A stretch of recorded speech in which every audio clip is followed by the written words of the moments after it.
ఆంధ్రప్రదేశ్లో దేవత కళాశాల యాజమాన్యం అందరినీ మరి ప్రాముఖ్యంగా నాకు వేదాంత విద్యను అభ్యసించి నన్ను తీర్చిదిద్దిన గురువులకు అందరికీ కృతజ్ఞతలు మనం తెలియజేస్తున్నాం. ప్రార్థన చేసుకొని వాక్య ధ్యానంలో ప్రవేశిద్దాం. ప్రేమ నమ్మకం గల మా ప్రియలో తండ్రి, నీకు వందనములు చెల్లిస్తున్నాను. నేను నామములకి తదర్గమను ముందు నడిపించిన దాన్ని నీకు వందనములు. కొద్ది నిమిషంలో నీ పరిశుద్ధ వాక్యంలో ధ్యానించబోతూ ఉండగా నీ దాసునైనా నీ శిరస్సును మరుగుపరుచుకొని మాతో అందరితో మాట్లాడమని మిక్కిలని వేడుకొంచున్నాము తండ్రి. ఆమేన్. చదువుబడిన 2 లేఖన భాగాలను మనం విన్నాము. దానిలో నుండి పాత నిబంధన పాఠ్య భాగమైన ఆదికాండము 18వ అధ్యాయం 22 నుంచి 33 వచనాలను ఆధారం చేసుకుని నేను మీతో ధ్యానించాలని ఆశపడుతున్న అంశము the purpose of the prayer, ప్రార్థన యొక్క ఉద్దేశము. ప్రార్థన అంటే ఏంటి అని ఆలోచన చేసినట్లయితే, prayer is nothing but communicating with God. ప్రార్థన అనగా దేవునితో సంభాషించుట, మన ఆలోచనలను, మన విజ్ఞప్తులను, మన పరిస్థితులను దేవునికి తెలియజేయటం, దేవునికి చిత్తమును అనుసరించి మన జీవితమును మలుచుకోవడం కూడా ప్రార్థనే అని భక్తులు చెప్తూ ఉంటారు. అయితే ప్రార్థనలో 2 ఆలోచనలు. మొదటిది వ్యక్తిగతమైన ప్రార్థన, 2 సామూహికమైన ప్రార్థన. అదేవిధంగా జూయిష్ అండర్స్టాండింగ్ ఆఫ్ ప్రేయర్, యూదులు ప్రార్థన ఎట్లా అర్థం చేస్తున్నారంటే వారి జీవితంలో ప్రార్థన అనేది ఎంతో ప్రాముఖ్యమైనది. అదేవిధంగా వారి పితరులను అనుసరించి రోజుకు 3 పర్యాయములు వారి ప్రార్థనలను జరిగిస్తూ ఉండేవారు. వారి ప్రార్థనలో 4 ప్రాముఖ్యమైన అంశాలు. మొదటిది అడోరేషన్ అనగా ఆరాధన. దేవుడు వారి జీవితంలో ఏమై ఉన్నాడు దానిని బట్టి వారు ఆరాధించేవారు. రెండవదిగా ఒప్పుకోలు, మనం గమనించినట్లయితే కన్ఫెషన్, వారు చేసిన పాపములన్నిటినీ దేవుడి ఎదుట ఒప్పుకునేవారు. మూడవదిగా థ్యాంక్స్ గివింగ్, కృతజ్ఞత. దేవుడు వారి జీవితంలో చేసిన మేలన్నిటినీ తలపోసుకుంటూ వారు జ్ఞాపకం చేసుకుని కృతజ్ఞత చెల్లించేవారు. నాలుగవదిగా సప్లికేషన్ అనగా విజ్ఞాపన, విజ్ఞప్తి, విన్నపము అనే ఆలోచనలు వస్తాయి. దేవుడి సహాయం కొరకు, నడిపింపు కొరకు వారు ఆలోచనలు జరిగిస్తూ ఉండేవారు. జాన్ కెల్విన్ అనే పండితుడు చెప్తూ, prayer is the chief exercise of faith. విశ్వాసం యొక్క ప్రధాన అభ్యాసం ప్రార్థన అనే విషయాన్ని తెలియజేస్తారు. ఉద్దేశం అనే మాటను గమనించినట్లయితే, ఉద్దేశం అనగా ఏదైనా ఒక కార్యము చేయడానికి ముందు జరిగించే ప్రణాళికగా మనం ఆలోచన లేదా తలంపు. ఆ 18వ అధ్యాయంలో మనము సందర్భంలో గమనిస్తే, 18వ అధ్యాయంలో మమ్రే దగ్గర ఉన్న సింధూరవనంలో అబ్రహాం దగ్గరకు యెహోవా దేవుడు రావడం, అక్కడ అబ్రహాం యొక్క ఆతిథ్యమును స్వీకరించిన పిదప ఆయన ఈ శాఖ ఎక్కడని అడగడం, ఈ భార్య శాఖ అడిగిన సందర్భంలో ఆమె ఉందని చెప్పడం, మీదకి వచ్చే సంవత్సరానికి నీకు బిడ్డలు కలుగుతారన్నప్పుడు తన శారీరక పరిస్థితులను బట్టి అబ్రహాము మాట్లాడడం, శారా నవ్వడం మనం గమనిస్తాం. 16వ వచనం నుండి మనం గమనించినట్లయితే, యెహోవా సొదొమ గొమొర పట్టణములకు చేయ ఉద్దేశించిన తలపులను, తన మనసులో ఉన్న ఆలోచనలను, తన నిర్ణయములను తన సేవకుడైన అబ్రహాముకు తెలియజేసినట్టు మనం గమనిస్తాం. అబ్రహాము ఆ సన్నిధిలో నిలుచుని దేవుని సన్నిధిలో విజ్ఞాపన చేస్తున్నాడు. మొదటిగా మనం ఆలోచన చేసినట్లయితే, ప్రేయర్ దట్ చేంజెస్ మైండ్. ప్రార్థన మనస్సును మారుస్తుంది. సొదొమ ప్రజలు చేసిన పాపం బట్టి దేవుడు వారిని నాశనం చేయాలి అని తలంచినట్టు. అయితే ఏది వారు చేసిన పాపం అని మనం గమనించినట్లయితే, మొదటిగా అప్రెషన్ అనగా వారు చేసిన సమాజంలో ఉన్న స్త్రీలను, పురుషులను, పరదేశులను అణిచివేస్తూ వారు దుర్భాషలాడే సమాజంగా వారు కనబడుతున్నారు. రెండవది ఇంజస్టిస్, అన్యాయం. సామాజిక మరియు నైతిక క్రమంలో అన్యాయం జరిగిస్తూ ప్రజలను ఎకనామిక్గా ఎక్స్‌ప్లాయిట్ చేస్తూ ఉన్న సమాజం. మూడవది హింస. సమాజంలో ఉన్న బలహీనత పట్ల మరియు పరదేశులను వారి శత్రువులుగా భావించి వారిని హింసించేవారు. సొదొమ గొమొర పట్టణములు ఆధ్యాత్మికంగా, నైతికంగా పతనమైపోయిన స్థితులను బట్టి దేవుడు వారిని శిక్షించాలని ఆలోచన కలిగి ఉన్నాడు. 25వ వచనం గమనించినట్లయితే, ఆ చొప్పున చేసి దుష్టులతో కూడా నీతిమంతులను నాశనం చేయదువా? నీతిమంతుల దృష్టితో సమంగా ఎంచుట నీకు దూరంగా సర్వలోకములకు తీర్పు తీర్చువాడు న్యాయవంశుడిగా. అసలు నీతిమంతులను దుష్టులతో పాటు సమముగా ఎంచినది ఎవరు అని ఆలోచన చేసినట్లయితే ఏషియన్ గిరీషియన్ కల్చర్స్ మనం జ్ఞాపకం చేసుకుంటాం. అందులో మొదటిగా ఈజిప్షియన్ కల్చర్లో రా అనే సూర్య దేవుడు వృద్ధాప్యములో ఉన్నప్పుడు మనుషులు ఆయన వ్యతిరేకంగా తిరుగుబాటు చేసిన సందర్భంలో ఆయన తన వారిపైన పాపము కలిగి వారిని నాశనం చేయాలని సింహపు తరగల సత్యం అనే దేవతను పంపించి దుష్టులు లేదు, నీతిమంతులు లేదు, సమస్త మానవాళిని నాశనం చేసినట్టు మనం చూస్తాం. రెండవ మెసొపొతామియా సంప్రదాయంలో అర్థహాసిస్ ఎపిక్లో మనం గమనించినట్లయితే మనుషులందరూ శబ్దము చేస్తూ ఉన్నారని, వారిని ఒక గొప్ప వరద తెప్పించి ఆ సమాజం అంతటిని నాశనం చేసినట్టు మనం గమనిస్తాం.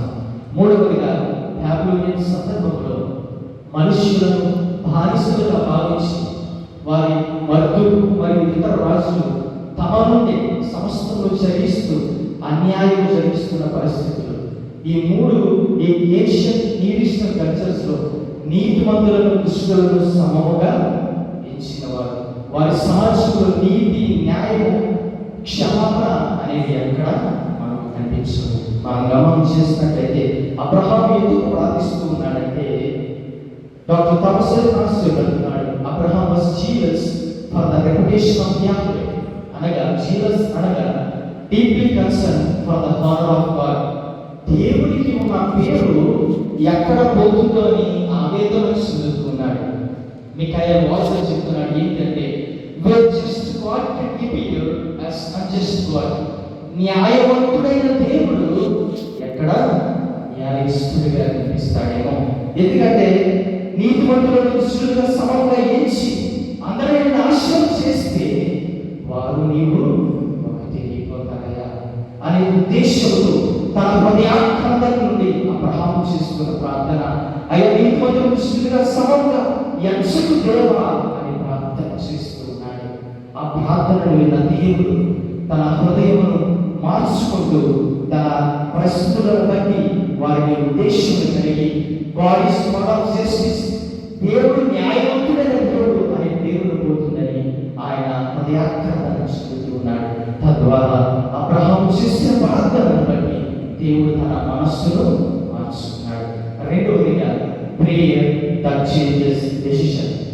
ప్రార్థన నిర్ణయమును మారుస్తుంది.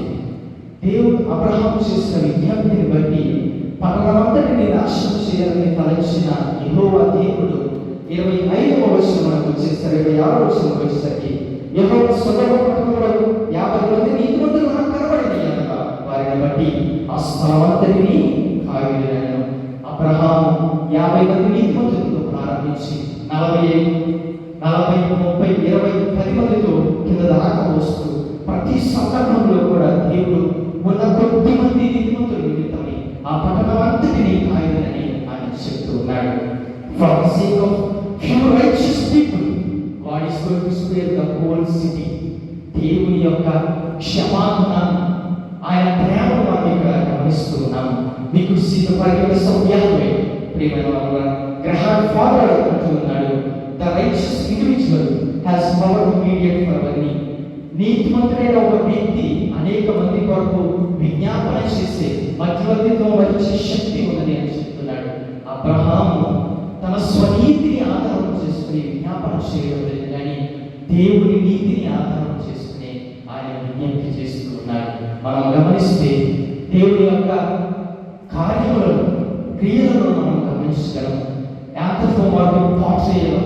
అనగా దేవుడు మానవులతో సత్సంబంధాన్ని కలిగి ఉండడానికి ఇష్టపడుతున్నాడు. అబ్రహాముతో సంభాషిస్తున్నట్లుగా మనం గమనిస్తున్నాం. కనుక అబ్రహాము చేసిన ప్రార్థనను బట్టి దేవుడు తన మనస్సు, తన నిర్ణయం మార్చుకున్నాడు. Prayer that changes the perspective. చివరి ఆలోచనగా మనం గమనిస్తే from the communal destruction to saving the righteous.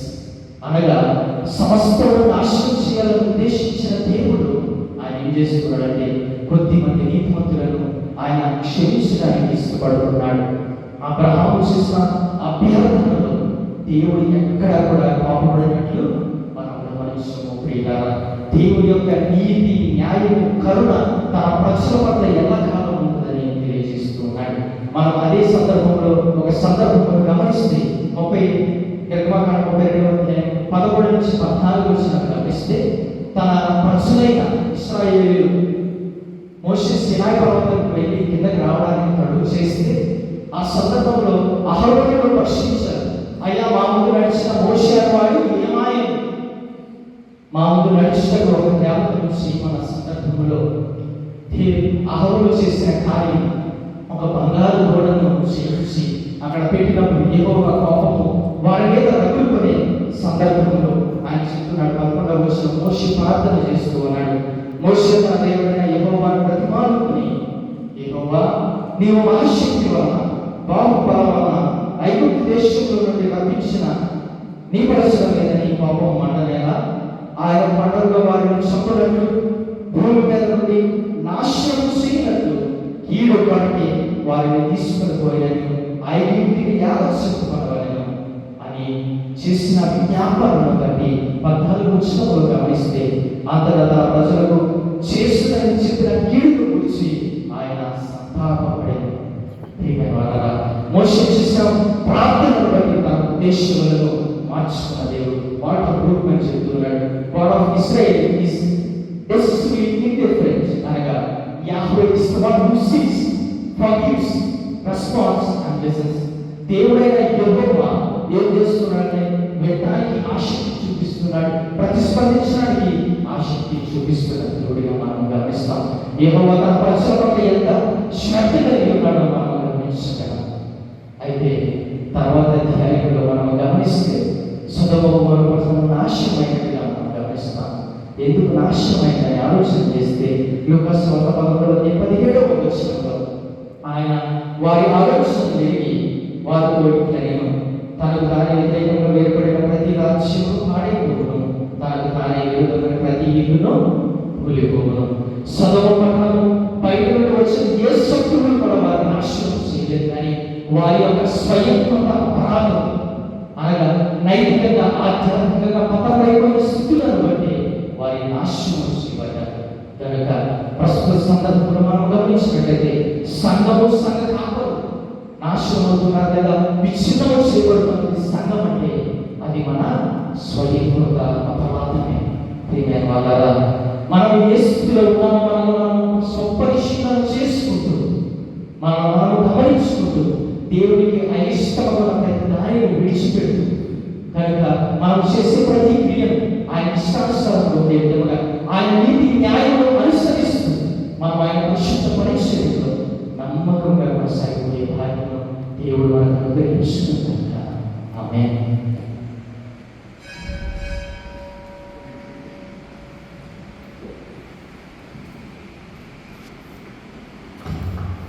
ప్రార్థన, ప్రభు యొక్క ప్రార్థన ఆశీర్వాదం తీసుకున్నాను.